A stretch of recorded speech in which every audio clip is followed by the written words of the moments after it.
క్రీస్తునందు ప్రేమైన సహోదరి సహోదరులకు యేసుక్రీస్తు నామములో శుభములు. దేవుని యొక్క నూతనమైన కృప మీకు కలుగునుగాక.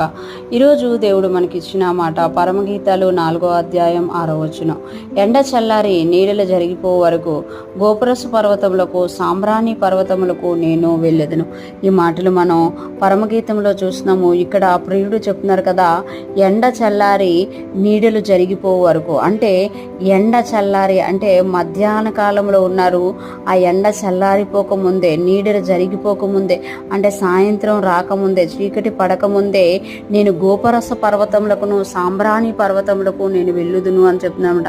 అంటే ఉదయం నుండి పనిచేసిన మరలా ఆ ప్రియుడు అంటున్నాడు కదా, నేను ఈ ఎండ జరిగిపోకముందే నేను గోపరస పర్వతములకి సాంబ్రాణి పర్వతములకి వెళ్తాను అని ఇక్కడ తెలియజేస్తున్నారు. పర్వతము అని చూడగానే సంఘానికి సూచనగా ఉంది. ఇక్కడ గోపరస పర్వతములకు, గోపరసము అని అంటే బోలము అని అర్థం అనమాట. బోలము అని అంటే ఒక విధమైన సువాసన కలిగించే పదార్థం అనమాట.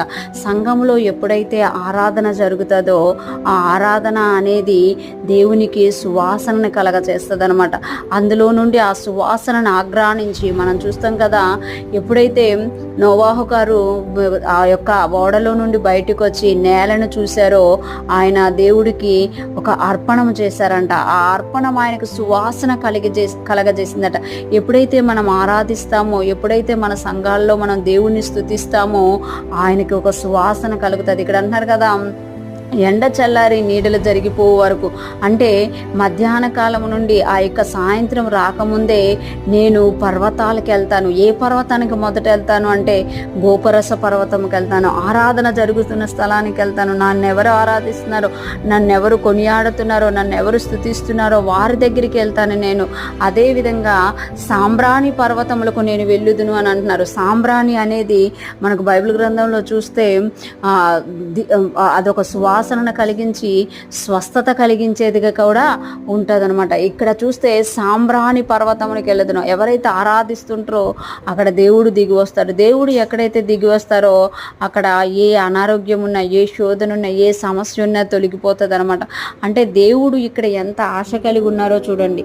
మనం ఎప్పుడైతే ఆరాధిస్తామో, ఎప్పుడైతే దేవునికి సువాసనకరంగా మనం జీవిస్తామో దేవుడు మన యొద్దకు వచ్చి ఆ ఎండ జరిగిపోకముందు, ఎండ తగ్గిపోకముందే, నీడలు ఎండ జరగకముందే దేవుడు వచ్చి మనల్ని ఆశీర్వదిస్తాను అంటున్నారు. ఎండ చల్లారి నీడలు జరిగిపో వరకు నేను పర్వతాలకు వెళ్తాను అని చెప్తున్నారు. ఈరోజు ఫ్రెష్మన్ వింటున్న ప్రతి ఒక్కరూ జ్ఞాపకం చేసుకోవాలి, దేవుడు త్వరపడుతున్నారు. మనం ఎలాగ ఉన్నాము, మనం దేవుణ్ణి ఆరాధించే వారంగా, దేవునికి సువాసన కలగజేసేవిగా మన సంఘం ఉందా, మనం ఉన్నామా, మనమే దేవాలయమై ఉన్నాము. మనం ఎప్పుడైతే సువాసన కలిగి ఆరాధించేవారుగా ఉంటామో దేవుడు త్వరపడి మన యొద్దకు వచ్చి మనల్ని ఆశీర్వదించే దేవుడుగా ఉన్నారు. ఈరోజు ఫ్రెష్మన్ వింటున్న ప్రతి ఒక్కరూ కూడా దేవుణ్ణి ఆరాధించి సువాసనగా మారుదుముగాక. ఆయన వచ్చి మనల్ని ఆశీర్వదించి గొప్ప చేయునుగాక. ఆమేన్.